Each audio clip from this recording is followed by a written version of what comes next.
Welcome to Breaking Barriers. You know your path. We know the obstacles, and we can teach you how to tear them down. And now your host, CEO and founder of Adapting Social, John Vigero. So guys, welcome back to Breaking Barriers. This is one that I'm extremely excited for. So there's so many things that we're going to talk about today, but introducing Michael Cintron, aka Mr. Cintron, aka coach, aka husband, aka leader, and the list goes on and on and on. So there are so many different things that people know you for, in the realms of sports, education, now in business. For people out there that don't know who Michael Cintron is, give us a quick summary of who you are. First, Johnny, I got to say thank you. I mean, being a part of this, being a part of what's going on with Adapting, everything that you guys do, help people grow. It's awesome. It's a super pleasure. Yeah. Who am I? My name is Michael Cintron, right? So I'm a local boy, grew up here in Ocean County, spent my whole life here, and have always had these visions and desires of leadership. And I don't know, about 20-something years ago, I got involved in education and been coaching for 20, 30 years, various sports, football, basketball, softball, at a local school district. And I've been teaching history, U.S. history, world history. Got a lot going on personally, as recently we kicked off, just 6 months ago, we kicked off Cintron Coastal Catering. Love that. Super stoked about what's going on. So grateful for all the support that we've been receiving. Yeah. Especially from you, Johnny. Really. Yeah. No, dude. I'm so stoked for you, and I'm so proud of you getting out of the realm, because one of the things that I want to talk about, later in the podcast, maybe we'll start a little bit earlier. We'll get deep into it later. We'll start now. I've seen so many things on social media. So social media has now been a way for us to just see a lens into everybody's world around the world, right? Meaning like what a teacher's life is like, what a teacher's retirement is like. And one of the things that I don't know why it keeps popping up, maybe because I talk to Bickle a lot, and Bickle's a teacher, right. But there are so many things I keep seeing about, I saw this one thing recently. It was a guy, I don't know where he was, it might have been Ohio, but he was a teacher his whole life. Highly regarded teacher, in the high school that he taught at. Everybody knew him in the community. And long story short, he talked about at a board meeting that was recorded and put on TikTok and YouTube and stuff that went viral. But he talked about how, he's very proud of what he did in the education world and, throughout his career, because he was retiring. Right. But he said, I'm now going into retirement poor. Mm. And so what I love, not that you were in that position, right? But there's a lot of that around the country with these teachers, and how when people love what they do and they want to teach, that it just doesn't financially make sense. And so I have friends, right, that are in that boat, right, that are like, hey, I can't be a teacher anymore. I want to have a new car, right. Or I want my kids to go to a good college, or whatever, right? The lifestyle they want to live is difficult. So the one thing when I heard that about you, because I've been hearing this lately, right? And you and I just recently connected again because of your business, right. Which is so sick. It's awesome. But the first thing when Brian told me that you were starting a business, that I kept hearing all this stuff, and I remember Cintron. I'm like, good. I'm so happy to hear that, because again, not that that's your position that you're in, but it's just such a narrative right now, so heavily in the teacher community. So we'll get into it later, obviously. But I'm so stoked, though, for that reason, number one, obviously. But number two, there are a lot of goods and bads to owning a business. Way more goods than bads, right? Or I wouldn't say bad. Let's say goods and challenges, right? So, but the challenges, don't even come close to how the goods are, right? And you're a natural leader. So to me, it was made total sense. One of the most successful insurance companies of all time, AIG, was led by a football coach. And right? And the guy Artie, who started it, was a football coach that literally, if you met him in a room, he's still is a leader now, because he's sold this company for billions. But he was a football coach that literally started an insurance company, after his football career kind of took a little side turn, and then want to become a billionaire. And if you're in a room with him, you would never. This guy's not super smart. He's not somebody who knows about everything, right? About business. But he knew one fundamental thing about football, He said, if my players came in, he gave an example, and this was obviously in the heydays, in the 60s and 70s, when if you came in, you had a black eye. He goes, this kid got stung by a bee, and his head was swollen. So he said, Coach, I can't practice today. He said to him, he's from the South. He goes, boy, if you want to be on this team, you squeeze that helmet on your head and you get out there. That's the truth. But that was his philosophy for business. He said, we're going to do the hard work, and we're not going to be pretty, but we're going to do it out there. We're going to show up every day. I think ultimately that's what all these things came to my mind for you when I heard Cintron starting a business. I'm like, dude, this is that Artie guy, because he knows leadership, he knows tough work, he knows hardships. So, nonetheless, what gave you the itch to say, I'm going to start a business? There's not a single answer to that, I think. Okay. I wouldn't expect there to be. Yeah. So 20 years plus of teaching, 30 years of coaching, all sorts of experience. And the beauty of it is all the various relationships that I've developed over the years. And, to the point where I've been invited to weddings and christenings and I'm hooking up with you, 20 years after you were in my 8th grade class, which is just freaking crazy, man. And so proud of you and your success. So that's the beauty of it, right? That's awesome, those connections. One of the things I start to realize as I'm getting a little bit older, just turned 52 years old and retirement's coming, and I'm like, man, what is my next plan? Yeah. And I'm very detail-oriented, I'm very plan-oriented, and I've heard a lot of the same types of things. Like, what am I going to do after I retire? And I don't look at retirement from education as not working. Right. And quite frankly, to your point as well, I'd have to work. Yeah. I don't make enough money. I don't have a bankroll where I could just retire. And everything's so expensive too, though. Oh my goodness. The exponential growth cost of products doesn't house, mortgage, everything. No. And my income as a teacher it's tiered. Yeah. I don't have any say over improving my income. You can't work harder or more hours to make more money. I could be the best, I could be the worst. I'm making what I made. You're right. It is what it is. And I used to look at coaching, that pay was almost like a gift at the end of the year. Right. I was like, oh, that's awesome. I got a couple extra $1,000. Forgot about that. Because it was about those kids, those boys, those girls that I was coaching. Yeah. It was about helping a community, because everybody rallies around sports, right? Yes. So I just started to recognize that I needed to do something to control my future. Yeah. Where my grind and grittiness is going to help me find success. Yeah. And I also started to look at it as a new way for me to apply what I believe are my leadership skills. I see myself as a servant leader, right? The idea of boosting other people up, by building them up, by providing them with educational opportunities and leadership opportunities.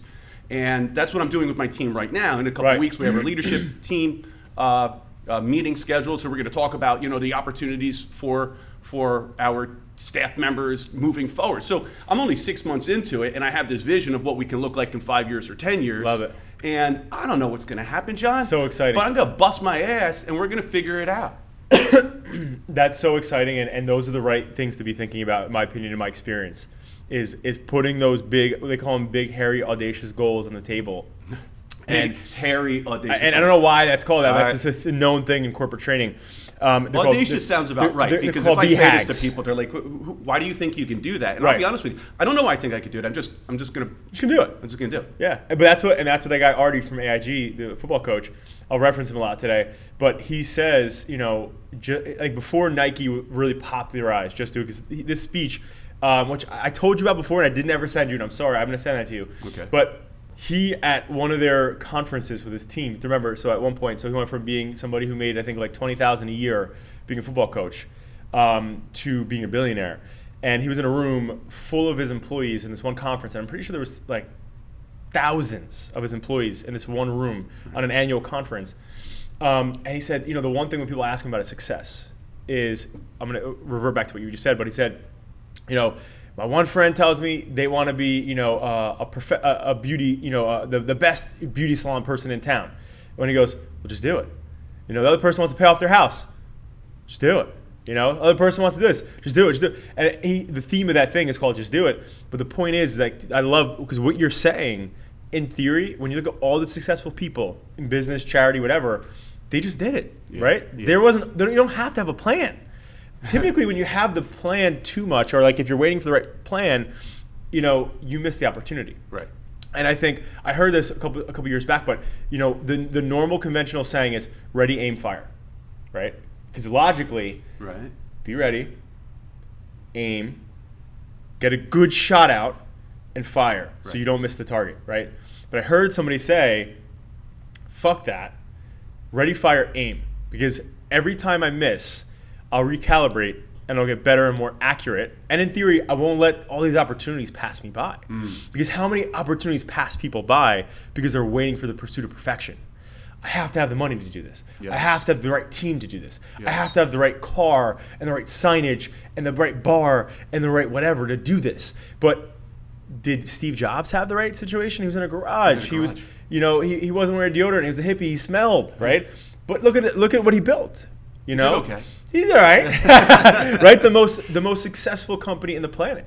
Right? So ultimately, I love what you're saying because it speaks to the core fundamentals and characteristics of an entrepreneur, right?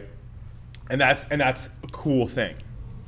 What you just said, that resonates with me. Yeah. So, to say I had a plan wouldn't be totally truthful. Mm-hmm. It was about this time last year where my head started to spin. I'm like, I need to figure something out. Right. What is it I'm going to do? And I think the one thing that I do well is I make people feel comfortable. Right. And I think when you can make people feel comfortable, they're more likely to have an enjoyable experience. Totally. So I started to think about what is it that I can do Yeah. to help me grow personally, Right. and also make people happy. Right. And I know not everything's about making people happy, but guess what? It happens to be one of those things that I enjoy doing. Yeah. So I decided I'm going to dive into that. And bullshitting with a buddy, oddly enough, the way the world works, we kind of reconnected as well. Right. We're friends since we were 6 years old. Yep. We're friends through being, up to our early adult years, and life got in the way. His name's Chuck Romer. He's a local guy. Yeah. Romer's Custom Carpentry. Oh, cool. He builds beautiful homes all along the ocean, right here in the Ocean and Monmouth counties. And we just hook up, and he says to me, Cintron, fuck it, just do it. Just go do it. Just do it. I'm like, man. He goes, just fucking do it. What are you waiting for? What's the worst case scenario? You lose $5,000, $10,000, $100,000. You just make it back. Right. Now, as a teacher, I'm like, well, it's a lot easier to say than than actually get it done. Yeah. But the point was, what are you waiting for? Right. And not only did he give me that push, he gave me support. He gave me some leadership and mentorship, which is really cool. He literally built me a custom bar, trying to help me along the way. Grateful for people like him, like you. I have other people in my life. Yeah. That have been, crazy valuable in pushing me. Yeah. And ultimately, we kicked this off in the middle of the summer season last year. Right. Next thing you know, I'm busy every weekend. Right. I mean, again, I'm not the most religious guy in the world, but boy, do I feel blessed. Yeah. Great fortune. And, I guess, good fortune, rewards the risk takers, Yes. right? Yeah. So I hope I get to be one of them. Fortune favors the bold. There you go. That's what they say, right? I've heard it. And without taking risks, you can't get there. No. And so, with that said, I'm gonna be bouncing around a lot today because I'm giddy about today. But it's a good time. I've been looking forward to it. Yeah. So again, but for people out there who are watching too, I want them to understand though too that so you were my 8th grade teacher. Yeah. Right. And one of the things, so I was in classified classes. Right, so I always talk about that. So I was in a classified class. I remember I had Mrs. C. Yeah. At that time. So this is a great story to include in it. Go ahead, John, because this is awesome. Yeah. So now, at that time, in my career, I had in my education, I guess, collegiate career, I was very lazy as a student. I didn't apply myself, and I didn't understand how history or math or any of these things would have any sort of relevance to my life. Right? And so I was lazy with it. The things I like and the things that I could put my hands on, that's how I learned. But school for me was I was like, well, this is a joke, in my mind, right? Mm-hmm.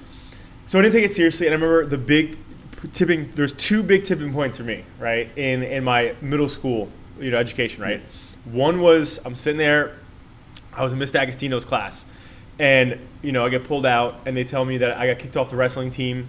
And at the time, I set the record at the school for track and field for high jump. Yep. And they were like, "You're off both the teams because of your grades." And I was like, "Fuck!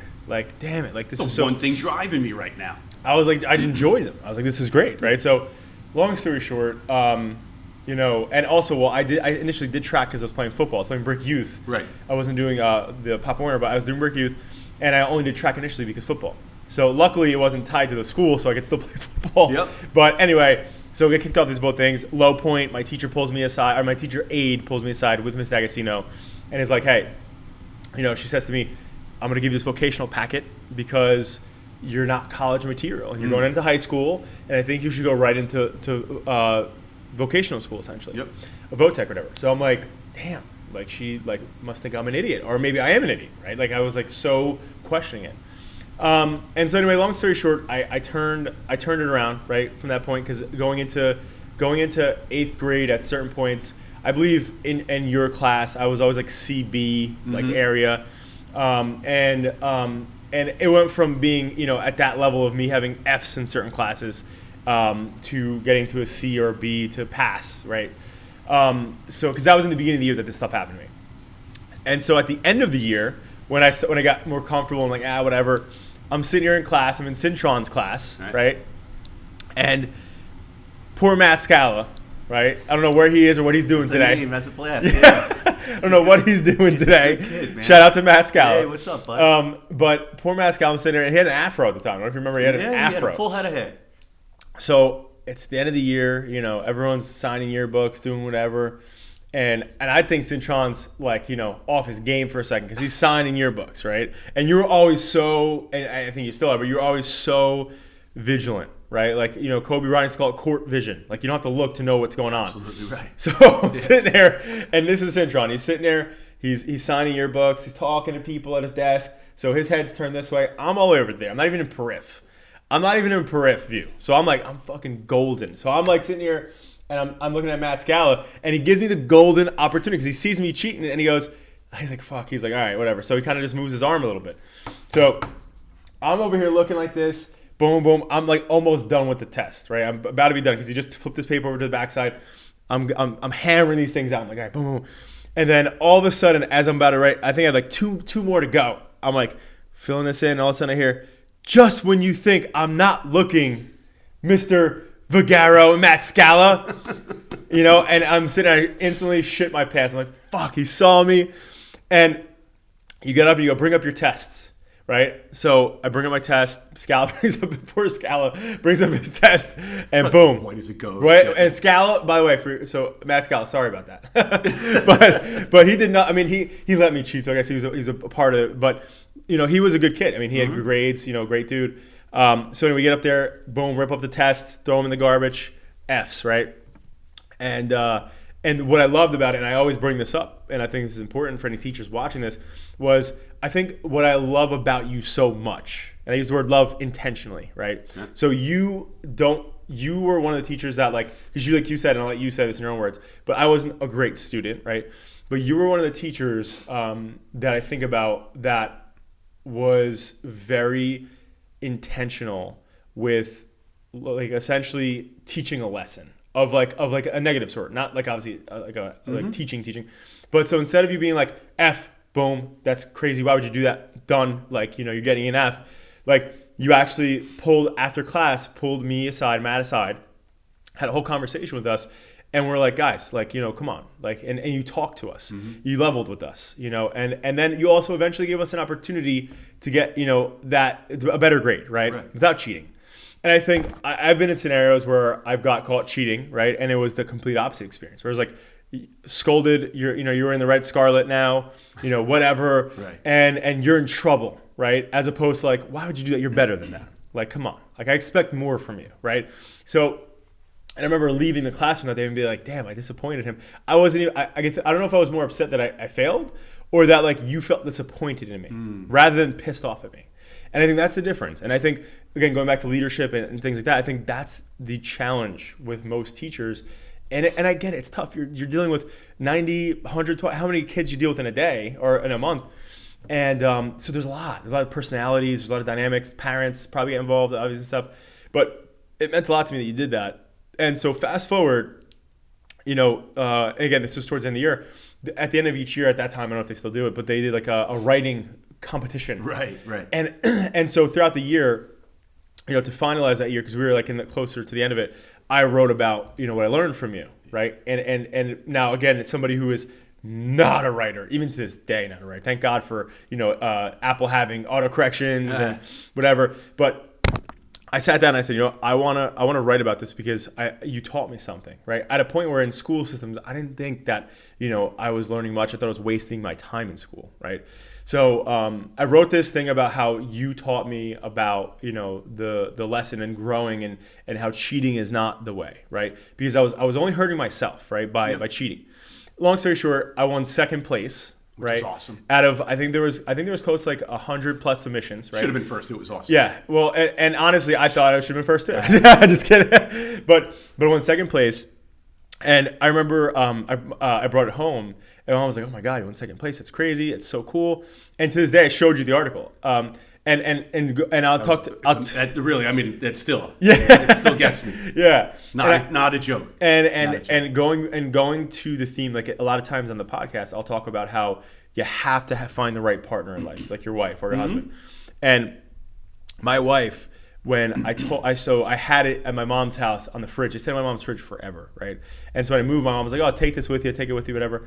So I took it, and it was in a box. And I remember one day I come home, and my wife, at the time, she worked at her family's company, and she laminated it. That's the one that you saw laminated, right? And she laminated. She goes, this is something, that we should always just look at, because at that time where I didn't think that I was good enough academically, right? I won this award because it was inspired by you, right? And so she said to me, like, I think you should keep this only because one thing, it takes a person to believe in you, and then secondly, it takes you believing in yourself to achieve anything, right? And that's what that article did for me. Yeah. Because you believed in me, right? And it meant the world to me, right? At that time, where I went into a place where I was like, wow, I'm an idiot. I'm going to vocational school, and I'm not college material. Even though ultimately she wanted to be in right because I didn't want to go to college, right? There's nothing wrong with that. Nothing at all. So nonetheless, you've inspired me in so many ways, dude. I know we had that conversation briefly at my house, but and you said something that I remember you saying a couple of times in class, where you're like, you use the words like "I love you all," or like if you didn't hear it today, boom, I love you.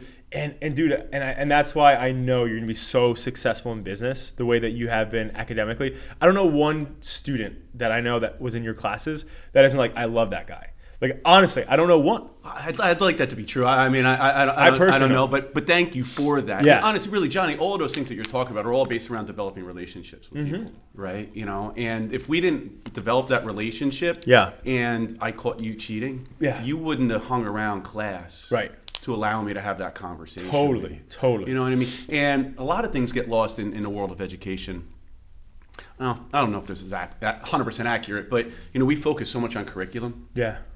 And really, what we're doing is we're building adults, right? Yeah. I don't care the age level, right? Yeah. But all I want you to be is better today than you were yesterday, a little bit. And if you fail on that, well, guess what? We got tomorrow to do that. Yeah, we'll figure it out. Right? Yeah. So if we're always looking at it like that, and sharing the love, man, like, you don't know what people are going through. No. And so when I started saying that in class, I remember very clearly, you guys are going to think this is weird, but I love you. Yeah. And I'm going to tell you every day just to make sure somebody says it to you. Yeah. And I just think it's a way to open the door, right, to developing something. Yeah. Making yourself vulnerable. Yeah. How many people feel uncomfortable saying I love you?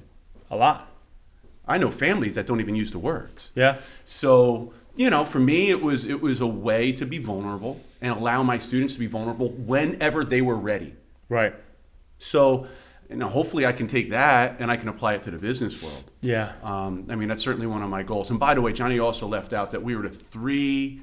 I was getting there. Okay. I'm sorry to jump in the shark on it, but we won a basketball championship. It was a good time. Yep. So, and I remember me and Brian Bickle, so how the trio came into play was me and Brian Bickle. I told Bickle, so Bickle goes, let's do the 3-on-3 thing.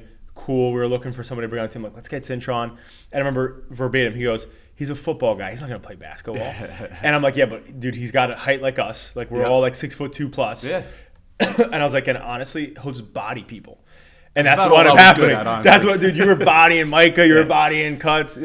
So long story short, I remember we came out of the gates, and the first game we had was against the top seed team. There were some dudes. It was McMullen, who went to play D1 at Colgate. Yep. It was Cody Cutter, who was a stud athlete. Yep. And then it was Micah, who was the basketball coach. And so these guys were like the Patrick Mahomes and the Tom Brady's of basketball in our school at that time, yeah. Yeah, and we crushed them. Still remember. Everybody was so disappointed. I remember leaving. I was on such a high that day. I remember leaving, and Bickle, we were just on a high. But anyway, we won, and it's such another memory that we have, which is so cool. Yeah. But anyway, let's shift gears here. So I want to go back to that whole education thing, right? So because there's a gazillion teachers that I'm friends with, or people that listen to this that are teachers for personal development, reasons. If you were to go back, right, to the beginning of your education career, what would you do differently, knowing what you know now? So picture yourself, you go in a time machine, you're going in Back to the Future, like the movie, right? So you're Michael Fox for a second, and you go back, boom, the day before you start your first day, right? So tomorrow you're starting.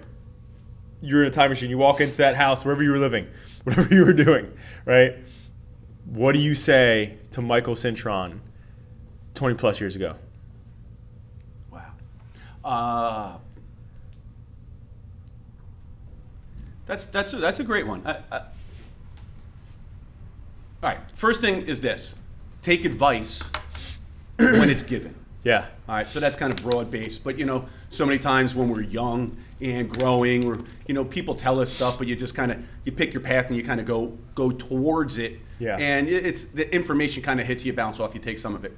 One of the pieces of advice that I was given right away was go get your master's degree now. Yeah. I should have done at that time. Okay. Why? A couple of reasons. It would have increased my value over a longer period of time. Okay. Because you get an additional stipend for that master's degree. Got it.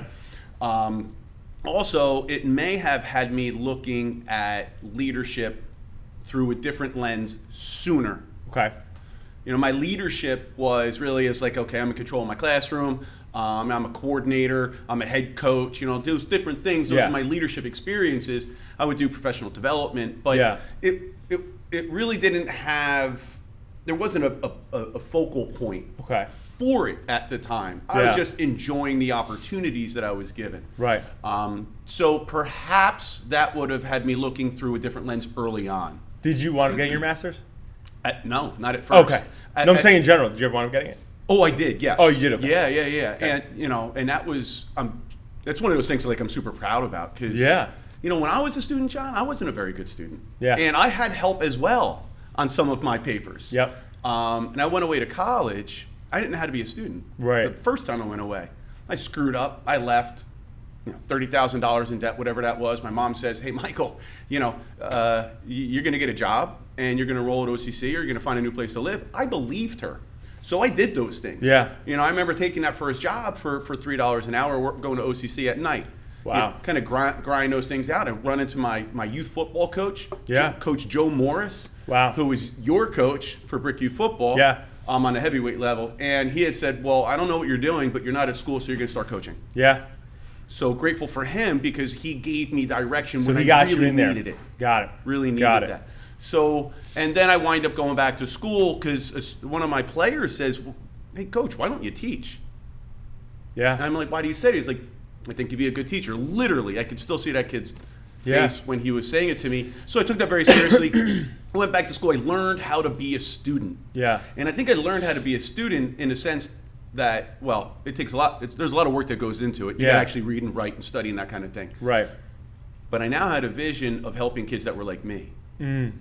Because I didn't give a shit about school. I didn't really think anybody cared about me in school. And that sounds ridiculous maybe to some people, and that's also a me thing. But here I am. I was a starting quarterback. I was pretty good. Like, people knew me around school. I guess I had my version of popularity and all that kind of stuff. But I didn't really feel valued. Right. And I think that's one reason why I wasn't a good student. Yeah. So when that young man said that to me on a football field, I was like, wow, if I can make that kid feel good here, why can't I do that in a classroom? Yeah. Does that make sense? It does. It definitely does. I think having that leadership background sooner, that formal education might have driven my direction a little sooner. The other thing I would have done is I would have started my business earlier. Because I think having that leadership background sooner, that formal education might have driven my direction a little sooner. The other thing I would have done is I would have started my business earlier. Because I think having that leadership background sooner, that formal education might have driven my direction a little sooner. The other thing I would have done is I would have started my business earlier. if I had done this when I was 30 years old. But were you somebody who, throughout the years though, like, did you, like in the summer, did you have jobs in the summer? Like, did you bartend in the summer?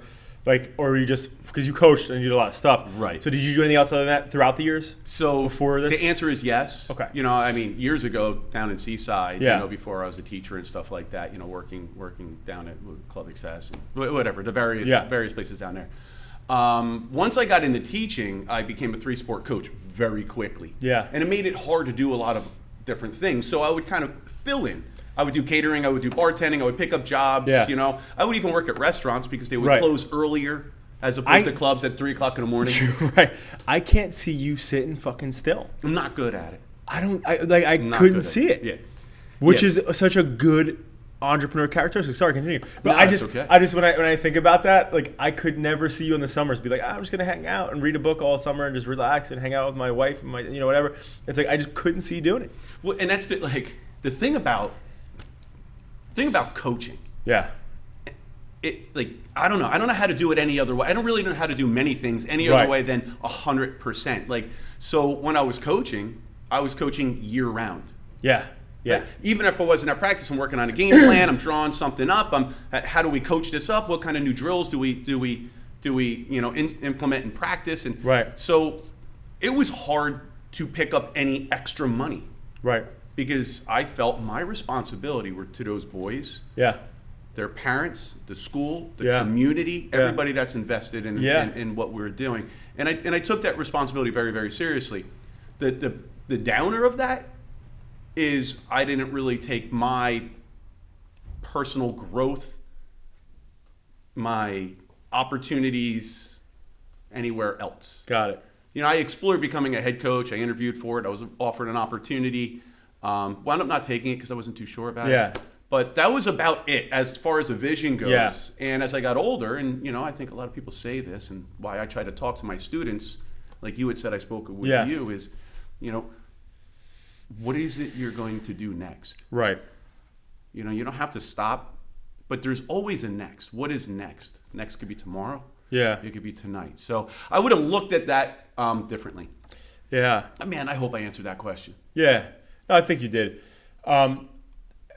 One of the things that I just feel like you're such a great teacher is because you didn't start. You were a finance guy initially. You were in the mortgage space, right? Initially.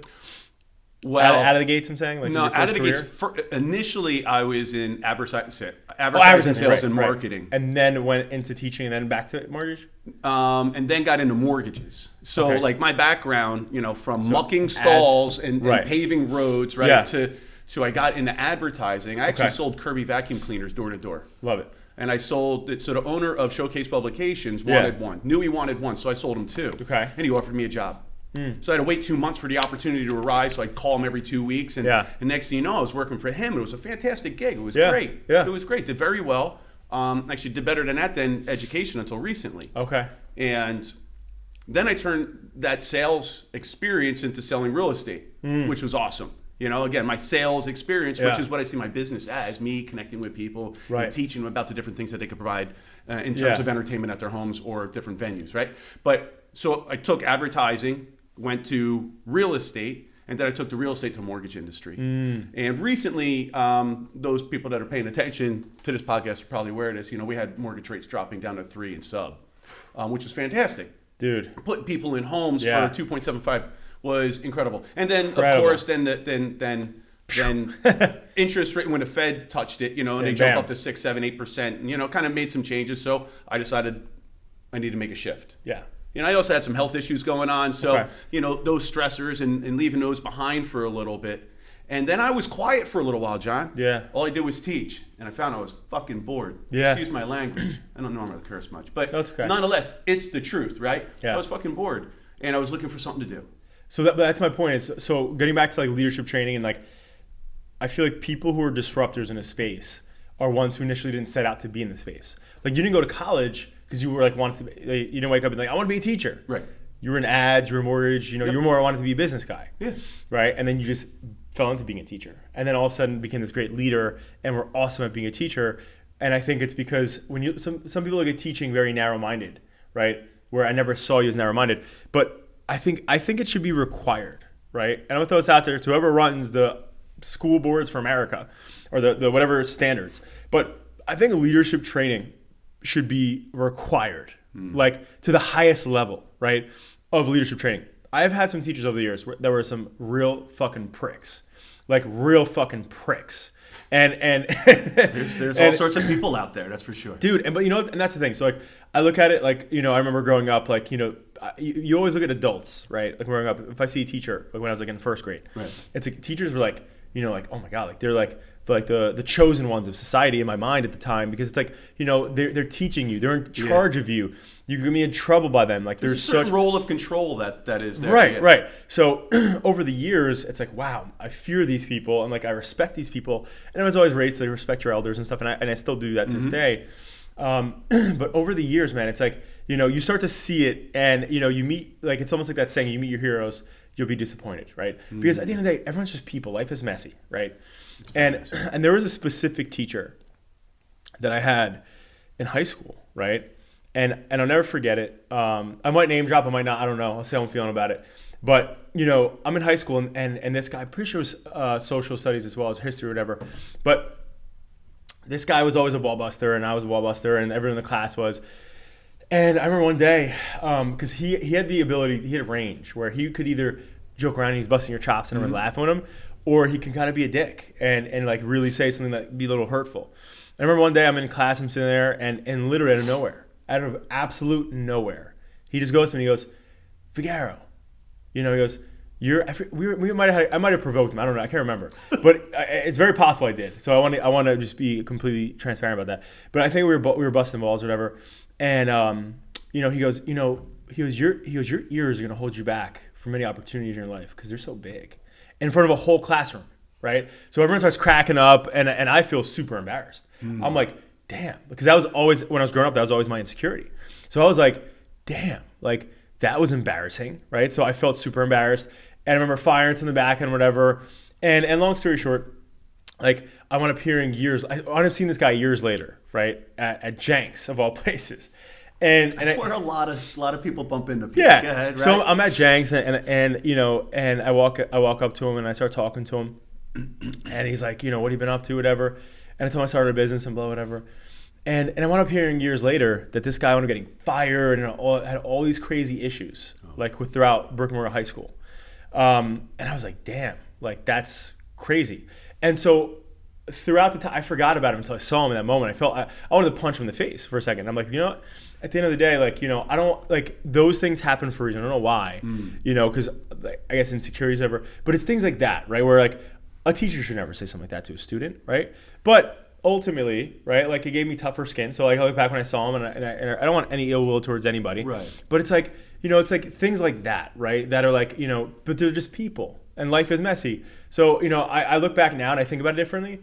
But I've heard horror stories that make mine look like a dream, right, of teachers. Yeah. So it's like, dude, like what the like what's going on out there? But I think sometimes, and I'm sure I'm guilty of this, and I may have done that, John. Yeah. Like I could have been that teacher. I don't know. Sometimes perhaps we try a little too hard to make a connection. Yeah. To provide a little levity and humor in class. Yeah. And sometimes we reach too far. Yeah. So not to defend that teacher. No, right. And like I said, So when sometimes I hear things about what goes on in classrooms around the country, I'm like, no, there's no way. There's no way. Like, how could that be possible? Right. It's just, no. But it's messy. It's messy. And that person might have just tried a little too freaking hard that day. Right. I don't know. But my only piece of advice, though, for teachers out there, because obviously we all have our shit days, right? Like, and we're people, right? And a lot of us are, whether you're parents or you have something going on in your life for your family, it's really important to have, in adapting social, we have this thing called a TP. And a TP is somebody who's like, it's called your training partner, but they're like your best friend at work, right? And so like when you're having a shit day, like you have somebody to flag it up to, right? So you don't just come in hot and heavy, and then if you explode, nobody knows, like, oh yeah, you know what? Mike was having a tough day. and also can talk you off a ledge or be there to like talk to and confide in on certain things. But I think teachers need TPs that are not a professional TP. I mean, like, go talk to the principal, right? Like, because they're judging you. They're looking at every aspect. TP is not there to judge. TP is there just to listen and to be there for, to offer some advice, or just to be there, like I said, just to be a soundboard. What you're identifying to me is servant leadership. Yeah. I mean, that's what it is. It's like that ability to make a connection with somebody. So whether it's a superior, or just a partner, right? But there's still examples of it. Yeah, but most people though, like that. This was created because there's a bigger organization. That's our client that like trains and teaches leadership to like the Royal British Army, to the U.S. Army, the Marines, like the biggest companies in America, and they teach like leadership through and through, psychology, everything, to the highest level and the highest leaders in the country. And they taught us this because psychologically, like if you're having a shit day, most often you're not going to your boss, because probably not. At the end of the day, 90% of the world that works at a place doesn't want to be judged by their boss, or doesn't want their boss to see them feeling weak or have weak moments. So when you have a TP, right, you can confide or whatever. But anyway, my point is that I feel like with teachers, they should have that, because sometimes people need to like be able to watch out for you too. If you have a shit day. I've seen crazy things online where and teachers these days are being provoked, I think, more than ever, right, in crazy ways. I saw something on TikTok where a teacher got punched in the face by a student, and was being consistently provoked by a student, like in their face, like yelling at them, screaming at them about something. Right. And it's like, if that teacher was having a bad morning and stepped into something like that, they're not going to react the best. Well, it could go horribly wrong. Right. Yeah. So anyway, long story short, I guess what I'm saying is I think that teachers should have leadership training the way that somebody who, should have mental evaluations for carrying a gun in carry states, right? Teachers should have that same thing, because they, like, some of the most traumatic things, like out of like the hundreds of people I've interviewed, there's typically 3 topics that get brought up about trauma. One is family, second is domestically, and third is influences or negative influences in school. And a lot of times it's a negative influence or a positive, right, but mainly negative, from a teacher, right? I had this one teacher who did X, or they were just constantly on my ass, or they made me feel like shit, or they whatever, right? And so, like, when you think about it historically, kids think about those 3 things for the rest of their lives, and school plays a part in it, right? So I just think it's such an important thing that I don't know how, like, education doesn't have leadership training in it, because they are leading people and future adults. Yeah. I can tell you, like, that there are professional days where there are various opportunities to expand on what you're doing as a teacher. I think the training is key, as opposed to kind of introduce an idea. Yeah. Because training suggests something that's continued. Yeah, right. It's an ongoing thing. And I can tell you. I personally, I tried to do that at the school that I was at prior to that I'm at now. Yeah. We introduced that. We started to introduce a professional library. Yeah. So like you had the talent code out there. I was telling you about Yes, that before, yes, right? yes. So I could totally geek out on that. Yeah. But what a fantastic book. Dan Coyle writes about, how we become awesome at what it is we do. I digress, but nonetheless, that's an example of one of the books that we added to our professional library. Right. And the idea, and I did a presentation on it, and that was to motivate people to read and kind of investigate. What is it that goes into teaching? And a lot of teaching really is leadership. Yeah. Because you're the leader of your classroom. Right. Right. And those, you got 10, 20, 30 faces looking at you at any given time. Right. So there are all opportunities of leadership, and like kind of what happened with you with that example of cheating. They're teachable moments. Yeah. And I think when we're in tune with concepts of leadership, we take that as an opportunity to teach. This is what we should consider doing next time. Yeah. I think that's leadership. Yeah. So I agree. I don't know where that fits into the school year, because man, are we jam packed? And the way that the education system works is like we're always adding information to the curriculum that needs to be taught. Yeah. And sadly, that could have a negative impact on this type of thing. Yeah. Like that we've developed. Totally. So I think it's a great idea. I just know where it fits. I know. I think in order to get an education degree at a college, I feel like a requirement should be ongoing ed. But anyway, moving out of education, what is stopping you today? Everybody has something. What is stopping you today from living your dream life?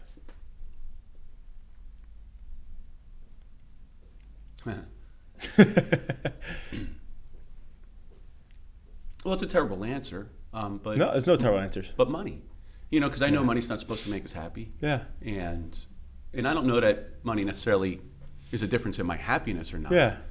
But if we're going to talk about my dream life, Yeah. that means I have more opportunities. Right. So I think that's the difference. Right. When you see people of wealth, Yeah. Yeah. there is a distinct difference in their opportunities. Right. So, as a teacher, sometimes I'm like, golly, I put a lot of time and effort and love into what I'm doing. And every one of my students, like I teach AP US history. I got Yeah. some very, very bright students. They're Right. all smarter than me. Right. My job is to help them be better students. Right. Right. But they're all going to wind up making twice my income in year one. Yeah. Most likely, right? Yeah. So those opportunities, money is But- the difference in the opportunities for me personally. Yeah. So what would you do differently if you had the money? Well, I'd be able to, probably grow my business in a different way. Yeah. And perhaps we'll But I'm talk saying, about that later. But let's just say your business is already at that place where it's freaking crushing. It's a juggernaut. it's a juggernaut. What makes all the difference between then and now? Yeah, I might take a vacation. Okay. I'll just tell you that. Recently we went to a family wedding down Yeah. in Isla Mirada. That's nice. Yeah, it's awesome. It was the first. My nephew's 17 years old. Yeah. And the year before he was born, I was in Rincon. I haven't been on a vacation since. Wow. So so that's something of value. That would enhance my life because I'm not good at turning off. So you could put me on vacation. But why haven't you been on vacation that long? I'm just curious. Well, for the longest time, coaching 3 sports. Yep. So that was a big part of it. And towards the end of my coaching career, I was working on my master's, right? Yeah. So time was just filled. You were just and boom, there was, boom, boom. quite frankly, there's no extra money. Right. Or I don't really like to be in debt. Totally. I'm kind of just, it makes me uncomfortable. Yeah. So the idea of put it on your credit card and worry about it later, I struggle with that. Well, you're smart to struggle with that because Well- it's not a good thing to be. It's not, but at the same time, would that help relieve some of my stressors? I don't know. Yeah. Certainly, I live in a tiny little house, and it'd be nice to have a larger house. But Yep. but I'm honestly, Johnny, I'm that simple. I don't need a lot. Yeah. So when we're talking about people of great wealth, Yeah. I don't even need their money. Would I like it? Absolutely wouldn't. Yeah. I wouldn't mind a piece of it. Right. Because I think that would provide me with greater opportunities. Right. Perhaps I could take my family on vacation. Yeah. Perhaps I could be more involved in some charities and donate money. Right. Maybe I can give back in different ways. I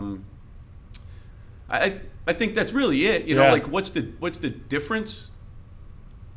I think financially that's the big one, and Yeah. that's why this business is so important to me. Yeah. I don't know. Right. Again, I don't know what's going to happen with this. Yeah. But I'm gonna go down swinging, or I'm gonna rise swinging. At the same time. Either way, you're swinging. and we're gonna figure it out. We're gonna Right. figure it out from there.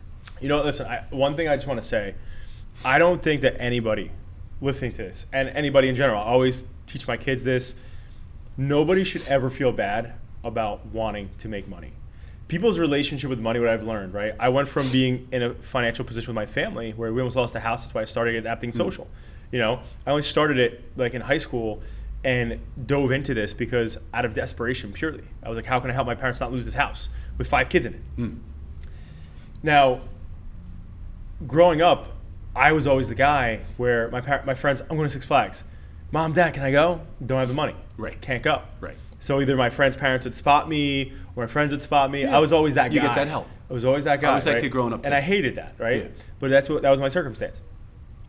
And even to date, so many people have such a weird relationship with money because they think about it like it's a negative thing. It's weird to talk about. And what I've learned though, ultimately is, money is not a weird thing. If I were to say to you right now, right, would you like more oxygen? Because it's proven that oxygen in your body, right, at times, this guy, Gary Brecka, I don't know if you've ever heard of him, but this guy, Gary Brecka, shares that when oxygen is present, right, even at elevated levels, so I have some breath work and doing more meditative stuff, that disease cannot live and exist when there's more oxygen. So if I said to you today, hey, do you want more oxygen? it'd be weird if you said no, right? Or if you do you want to do breath work so we can like live say, why longer? not? Yeah. Right, let's live longer. Right? That's why you stopped eating certain foods. Absolutely right. And you look great, by the way. Thank you. I appreciate You really do. And so ultimately, with financial, right? Like it's always a weird thing where people feel like, well, I don't want to be greedy, so I don't want to say like money's the thing. Right. But at the end of the day, right? Money is like oxygen in a way, because if right now, if middle through your career, nobody would hire you, you got fired, you had bad references, and you couldn't work, Right. what would you do? You'd be homeless, right? That's the reality of it. It's the reality of it, right? So we need money, right? But it's just a relationship with money. And I think the good thing that I've realized as I built my company, right, and went from never having money to building my own wealth, is that my relationship with money changed so significantly, because it wasn't about, well, I feel weird about this and this, whatever. I'm a big believer in setting intentions.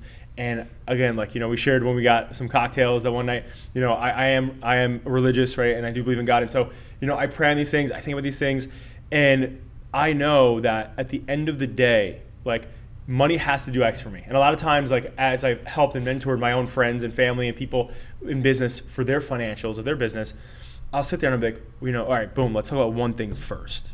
Right. A business and our careers are designed to do one thing, right? It's different from when your parents were growing up and my parents were growing up and our grandparents were growing up. They had to work these crazy jobs. It was never about happiness. Happiness wasn't even included in it. Sure. It was, I had to get to work, I have to provide, and that's my role as a man. Right? I'm saying from our perspective. Yeah. So, but now we have careers and starting businesses especially to help us live a lifestyle we want to live. Right? That's why people do it. Sure. And I remember Tony Robbins taught me that at one of his Unleash the Power Within events, where he said, who in this room started a business because they wanted to live a certain way? And most of the room didn't raise their hands because they didn't think about it that way. And he said, you're supposed to start a business because the business is supposed to fuel your lifestyle, not so you can serve the business. Because a business and your career can be a vacuum of your time. It's going to suck it all up. It's going to, again, like you never being on vacation or doing it. I did not as long as you, but I, for 10 years, did not do anything other than build Adapting Social. Right. Didn't go to birthday parties, missed this, missed that. I was nowhere. Yep. Right? I was just doing this. And I don't regret it looking back, because, I really needed that grind and those hardships to be who I am. But when I look back on what I look at, money for the tool to me to do different things, right? I started to say to myself, well, okay, well, like right now as an example, right? And I asked this, we probably had maybe 5 or 10 teachers on this podcast over the years. Okay. Different collegiate, whatever. Do you put, so for instance, like as an example, right? I don't mean to put you on the spot, Sure. But do you put any amount of your own income into like any sort of retirement savings? And when I say retirement savings, I mean like, S&P 500 or bonds or any, No. like yourself. Right. The answer is no. I looked at it like this. If I can, and again, financial advisors, Yeah. I had some bad experiences with financial advisors. Well, financial, and I don't want to shit on all of them, right? But in most cases, right, like I let go of all of mine once I understood how money works. And that's smart. Yeah. Because I can tell you 2 times in my adult life, I had bad experiences with them. Yeah. So. Well, typically, even if they say they take 1%, right? So, and these are the conversations that I have with these teachers in the podcast. Because I ask this question, I go, what are you putting in to so what are your investing strategies? I'll ask them, right? So I'll ask you, do you have any investment strategies right now? Yep. My home has been my investment strategy. Okay. And living with no debt. Right. I mean, quite frankly, that's where I've been. Yeah. The idea of when you say your home is your investment strategy, what does that mean? So my vision has been up to this point to retire with no debt. Okay. Got it. So if I can retire with no debt, I'll be able to live a pretty nice life. Yes. I'm not gonna be wealthy, but I could be happy. That's a great strategy, right? But that's not an investment strategy. Correct. Right. So, and by the way, that's amazing that when you get there you'll have no debt. That's huge. Yeah. Right. Most teachers are not doing that. Right. But most teachers are not investing. Right. As an example. So even if they're like, hey, I'm not making a ton of money. Right. They're not like, hey, 5% of my finances that I'm bringing in gross on a monthly level, no matter what, like as if it was taxes, I'm putting into this Vanguard account, which is a conservative account that over time is going to compound, and I can't touch it, right? Eventually, this is going to whatever. The point is that when I started to look at those numbers and what I was paying a financial advisor, because it seems so minuscule. It's 1%, right? It's only 1%. Right. Do you know that? So the example that I was given by another person who's if they're a fiduciary advisor, that means that they're legally responsible, right? They're not just they can't just tell you go invest in this. Correct. It's all by the book. So it's not always by the book. Right, That's right. one of the issues. You want it to be, Yeah. but which is why I recommend Vanguard, like a 2065, right? But the point is, so when I reached out to Vanguard by one of my mentors, who's worth like close to $80 million, he said to me, he goes, "Do you have a financial advisor?" I was like, "Yeah, of course I do." He goes, "All right, get all of your statements, come to my house. We're gonna look at how much you've lost." I'm like, "What?" So I'm still young, right? I started the business when I was like 17, 18. Right. I'm going to be 32 this year. I'm sorry, no, I'm fucking 32 right now. I'm going to be 33 this year. And at the time, I think I was like 28. So let's just say 18 to 28, right? So 10 years. So at that point in time, right, alone, right, I've already invested close to, I think I lost close to like 40, 50 grand. That went to the financial advisor, right? And I'm like, what the hell? And he's like, and he goes, I'll give you better math. He goes, if you were to invest, and make, let's just say, for easy example, if you're gonna make $1 million, right, in your retirement, right, or in these investments you're making, at $280,000+ over the course of your lifespan in investing is gonna go to an FA. Because it's a 1% every year, right? And then what else? Who knows what else goes on? So, but anyway, my whole point is that so when I started to look at money like that, that's what, if I would go back into a time machine, even when I was making shit money back in the day, I would have put away that 5% into it every single month, no matter what. Because by this point in time, it would be exponential, right? Even to date. So I think the difference for me is like I don't look at money as like a weird thing anymore, right? Like, and I have conversations like, I don't want to be greedy. You should be greedy. You work hard, and teachers should be paid more. Establish your value, and you should push forward that value. Yeah. Like you're not wanting to have money so you could swim in a pool with money in it, right? But like you want to do things, and I think going on vacation. But where would you go on vacation? So boom, you're bowling. What would you and Heather go? Where would you go? Do you have a place in mind already? No. Right. I haven't been able to think of it. I mean, honestly, that's the truth. But you should set. But so I think that's the thing, right? Yeah. The number one thing I think for every business that Tony Robbins taught me was two things: know your dream lifestyle that this business can produce, so you know what you're fighting for, and then secondly, be specific about it. Because there were so many times where it was funny. We're sitting there in a stadium with 12,000 people, and he'd go up to people, call them out, and be like, what do you want to do this year? It was 2018. He's like, what do you want to do in 2019? And this guy's like on the mic, he goes, I want to make way more money. So the guy goes, so if you made 10 grand, would you be happy? He's like, no. He's like, well, what the fuck is way more money? Get specific. Concrete. Right, get specific. Get specific, yes. Right? Don't ever be general. So anyway, long story short. So it's an actionable goal. Yeah, with a plan. Yeah. And I'll just say this real quick for people listening in. I've been doing this since UPW, but Tony Robbins, and he teaches this to fucking the high sports players, presidents, everything, is when his philosophy and method of goal planning is as follows. What is the goal? Secondly, why do you achieving this goal, or what does you achieving this goal have an impact on your life, and how? Thirdly, by when? When are you going to achieve it by? And lastly, how would it impact your life if you didn't? And so every goal you make, you have to have that 4-step approach to. And he shares that you have to have it in locations in your home where you're it's just looking you in the face every day. And so like, for me, I have it literally next to my mirror in my bathroom. So when I'm brushing my teeth every morning, boom, I'm looking at that thing. It's in my closet. I'm getting changed and picking out my clothes. Boom, I'm looking at that thing. And it's transformed. And it's crazy how powerful our subconscious mind is. When you're constantly fueling that thing, and you're looking at these things, and you're looking at these goals, and you're talking about it, and you're breathing it, they just start to happen because you're doing the work, because you keep seeing it. You can't, and if you're that person, you're a move maker, so obviously you're going to do it. But for people out there that are not, it's for those types of people, right? And even though I have lazy fucking days too. Like I have days where I'm like, I don't want to. You're human, yeah, of course. Exactly. But So where do you see, CCC going? Oh boy, so I'm looking at this upcoming season is being busier Yeah. than we were Yeah. last season, and I think that kind of makes some logical sense. And Yeah. because we started midway Yeah. through the year last year, so going from 18 events last year in 6 months to Wait, time out. Is that 23 was your first year fully? yep, So to 18 events, it's amazing. That's for I- your first year.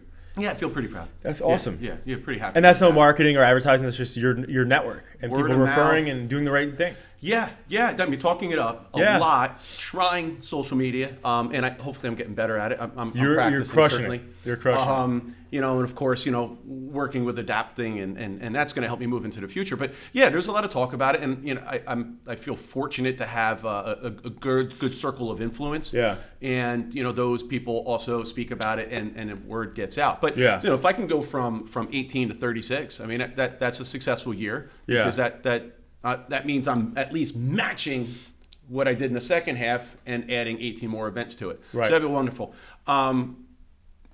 Quite frankly, it's not the number of events that I'm interested in. Right. It's the quality of the events. Yeah. So if I do less events, Yeah. fewer events, but they're better. Yeah. Right? I'm bringing more to the table. I'm having better conversations with my clients. Yeah. There's a clearer vision Yeah. of what they want their event to look like. Yeah. Because I wasn't having those detailed conversations Right. early on. Yeah. And Johnny, quite frankly, I mean, I think you might have been one of the first people that I was having more of those serious Yeah. conversations Right. with. And so the past 2.5 months has been a lot of reflection and working on growth. And how Right. am I going to improve the conversations that I'm having with my clients so that their event is memorable? Totally. So as much as I just said 36 events, but if I do 36 events next year, that's awesome. Yeah. As long as they're better than they were the year before. I love it. Same type of thing that I talk with my kids about. Let's be better today than we were yesterday. Yes. This year better than last year. So that's the desire for this upcoming year. I'm building a team, be able to work, I'll call it independently from what it is that we're doing now. So Yeah. right now I have to be on site all the time. Yeah. I really want to develop a team that can take an event and run with it. Yes. Based upon the leadership program that we're working on developing. Yeah. So that's a goal moving forward. And hell, I want to get out of Ocean and Monmouth County and be able to take Cintron's Coastal Catering and take it to another level. New Jersey, everywhere. Yeah. So one thing I'll say on that though too, and this is just I guess advice from my perspective, right? One of the things that I looked at because I can only give my experience. Absolutely. When I started AS, I was doing everything under the sun, like for pretty much nothing and free, right? To get my name out there, right? Yes. And a lot of those jobs, I think I told you this last time we met up, but a lot of those jobs led me to the big ones. Mm-hmm. And I guess the fear of the mindset that you said that I have is that we're looking for these whales or these nicer events, and we bypass, not that you said that, but just throwing it out there, that you bypass this little 5-10 person event that could have a whale there that's like, this guy's fucking great, or these places are awesome. Because from my experience over the past few years, those have been what helped us leapfrog. The more it's a popularity contest. The more people know what you're doing, the better. The more that your team is serving drinks at different places, the better. Not the quality, but the volume.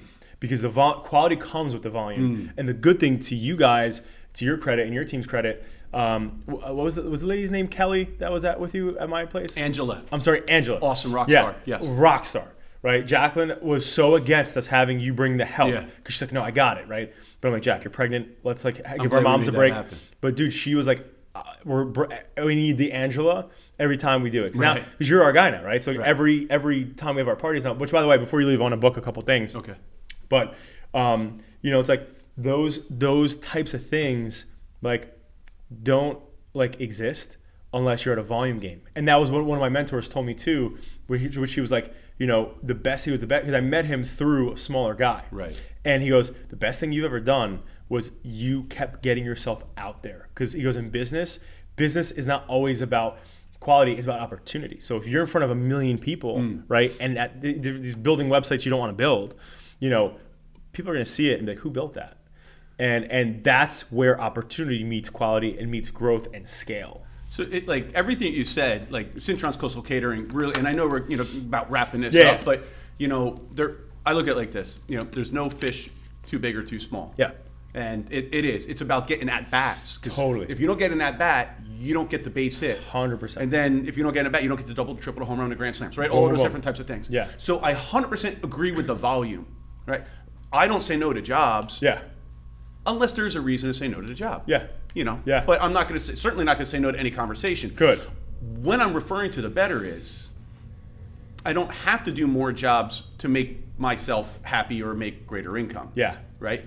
But to your point, the more jobs I do, myself and my team are Popularity, going to get better. Awareness. We're making more connections. Right.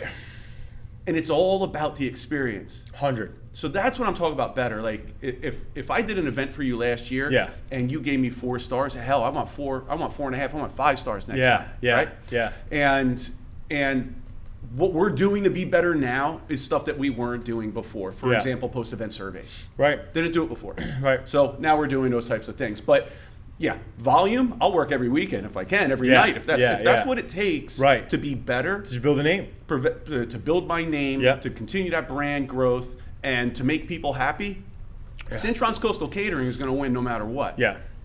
And then, the rewards will come later, Yeah, I agree. whenever that is. Yeah, I agree. I also, the last thing I'll say too, I really thought about this, and I know obviously every business owner's goal is to let it operate and do its thing, Yeah. and build that trust. I'm a big believer. I think that you already kind of did it, I guess, in year one, but one of the things that people talked most about at my event Right. was Angela was great, but was Cintron's the man, right? Which is tough, obviously, because the ultimate goal is to scale and let your team take over that thing. Yeah. It's important that that in the beginning that you're developed as the face, because you're the face. Yes. Because CCC is awesome, and once it's well known, for me, the first few years, if something was going great, I would get called by clients. If something wasn't going great, I'd get called by clients. Sure. And there was I only worked with you guys because John's there, right? And that's why people are working with you, because you're there. And that's the one thing I would just say is you're the rock star of the show right now. Right. Right? It won't be that way for a long time. But as long as your face is there on site in the beginning while you're growing and building it, I think it's going to take off. That's a good point. And I'm certainly not trying to release the reins too soon. Yeah, yeah. I want to develop. Totally. And because I want it to be developed. Yeah. At any point in anything that we're doing, I want to be developed. So if I can help my team develop and get into a position Totally. of leadership, whether we do that or not, it's another story. Yeah. Well, no, you will. You will. Listen, you're just going to do it, right? You're just going to do it. I don't have a choice. And I wanted to say that because, again, I think it's important, again, I consider you like family, based on our history. Yeah. And we're making big moves in the future together, current, present, future. And so anything for me, I'm a big believer in transparent communication and having the difficult conversations. But I think those are things that are going to just leapfrog you. Even if you do on-sites, for me, obviously, I don't care. If you're at my stuff or not, I would rather you not be at mine because I already know you, you're good. But for people who I was referred to you by somebody at Brick Memorial, even if you're not working the events, you stop by them. Have to. You're the mayor for a second. Hey, how you doing? How's it going? Have to. Boom, boom, couple cocktails, and I'm out. It's those are things I think in the beginning are so important. Yes. I agree. But anyway, dude, this has been amazing. I'm so grateful for you taking the time to be here today. Yeah. I'm excited for our work together moving forward. Where can people find CCC? This is where you plug yourself. So Instagram, obviously website's coming soon. We're about to crush this. We're crushing that. But for now, give us Facebook, tags, Instagram. Where can they find you right now? And how can they call you? Give numbers, everything. All right. So I'm Michael Cintron, right? Cintron's Coastal Catering. You can check us out on Facebook, Michael Cintron. On Facebook, Instagram, of course, we have our business Facebook, Cintron's Coastal Catering. There you can reach out to us there. You can always give me a phone call or a text message, 732-779-0870, 732-779-0870. Cintron's Coastal Catering at gmail.com. You can shoot me an email. And of course, Adapting is working on building and constructing our website. I'm beyond stoked. Like I can't wait. I can't freaking wait. That's going to be awesome. People have been asking about it, talking about it with me, and sharing it with all sorts of people. So, John, from the bottom of my heart, I love you and thank you. Love you too, man. Thank you. The opportunity just to be here with you, and then to share some stories. Yeah. This ranks up there with some of the awesome freaking things I've done, and I mean that sincerely. Well, we're just getting started, so we have a lot more to do. Yeah, brother. I appreciate you, man. I'm excited for you. We'll be following the journey. If you haven't yet, go give Cintron Coastal Catering a follow on IG, especially on Facebook. He is starting. We're getting him out there. He's starting to make some cool cocktail recipes, cool ideas, cool tips, cool tricks for events, DIY things that are going to help you make that event next level. So go follow it. And thank you so much, Mike. Appreciate you. Thank you. All right, we just wrapped up an amazing podcast with Johnny V. I want to say thank you so much. We spent some time talking about my background in education, the relationship that was developed with Johnny, and the direction that Cintron's Coastal Catering is heading. It's a bright future. Got some super cool stuff going on and amazing conversation. Johnny's the best, man. Thank you so much.